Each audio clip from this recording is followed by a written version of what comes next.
మొన్న మన budget meeting జరిగింది. బడ్జెట్ సమావేశంలో బడ్జెట్ మొత్తము రాయలసీమ గురించే ఉంది. కేంద్రము నిధులు రాయలసీమకు ఇచ్చారు. అట్లాగే రైల్వేస్ కానివ్వండి, ఇండస్ట్రియల్ హబ్ కానివ్వండి, అన్నీ కూడా రాయలసీమకు ఇచ్చారు. మరి జగన్మోహన్ రెడ్డి గారు రాయలసీమ వ్యక్తే కదా, మరి రాయలసీమని ఏమైనా అభివృద్ధి చేశాడా? ఒక ఇండస్ట్రీ తీసుకొచ్చాడా? లేదంటే మా రాయలసీమలో ఉన్న ప్రజలకు లేకపోతే పిల్లలకు ఒక ఉద్యోగం ఇచ్చాడా? నాకు మొత్తం డీటెయిల్స్ ఇవ్వమనండి. లేదే.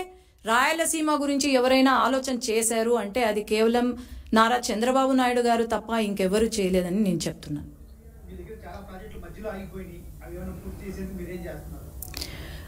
చాలా ప్రాజెక్టులు మధ్యలో ఆగిపోయాయి అంటే అది కేవలం వైసీపీ ప్రభుత్వం వల్లనే, జగన్మోహన్ రెడ్డి గారికి తెలివి లేక ఆగిపోయినాయి తప్ప వేరే లేదు. ఖచ్చితంగా ఈ ప్రాజెక్టులన్నీ తెలుగుదేశం పార్టీ హయాంలో మొదలు పెట్టాము. ఖచ్చితంగా చంద్రబాబు నాయుడు గారు ఢిల్లీకి వచ్చినప్పుడు కూడా ఈ ప్రాజెక్టులు పూర్తి చేయాలి, వెంటనే పూర్తి చేయాలని ఫస్ట్ ప్రిఫరెన్స్ ఇచ్చింది చంద్రబాబు నాయుడు గారి. ఖచ్చితంగా ఈ 5 సంవత్సరాలలో ప్రతి ప్రాజెక్ట్ పూర్తవుతుంది.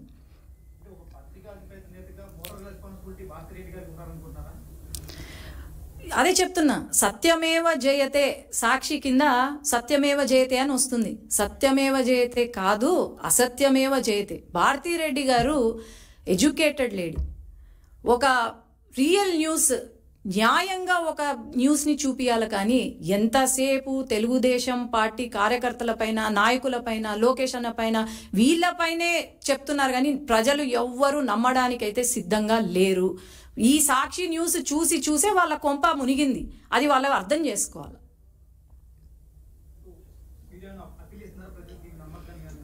ఖచ్చితంగా మనం అప్పీల్ కూడా ఇవ్వాల్సిన అవసరం లేదు. ఎందుకంటే ప్రజలకు ప్రతి ఒక్కరికి తెలుసు.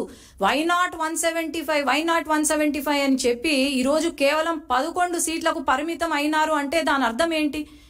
ఈవెన్ కడప, నంద్యాల్లో కూడా వీళ్లకు గుణపాఠం నేర్పినారు, ప్రజలు బుద్ధి చెప్పారు అంటే దాని అర్థం ఏంటి? ఖచ్చితంగా ప్రజలైతే వీళ్ళ వైపు చూడరు. వీళ్ళు చెప్పిన ప్రచారాలు కానీ, వీళ్ళు చెప్పిన మాటలు కానీ వినే పరిస్థితుల్లో లేరు అని అయితే నేను చెప్పగలుగుతాను. అంతే. ఆయన చేసేది ఏం లేదు. గత 5 సంవత్సరాలుగా పార్ట్ టైం పొలిటీషియన్ గానే ఉన్నాడు. ఇప్పుడు కూడా పార్ట్ టైం పొలిటీషియన్. కానీ ఏమంటే ఇప్పుడు కొత్తగా ఫుల్ టైమ్ గా ప్రచారం, ఫేక్ ప్రచారం మొదలు పెట్టాడు. అంతే తప్ప ఇంకేం లేదు.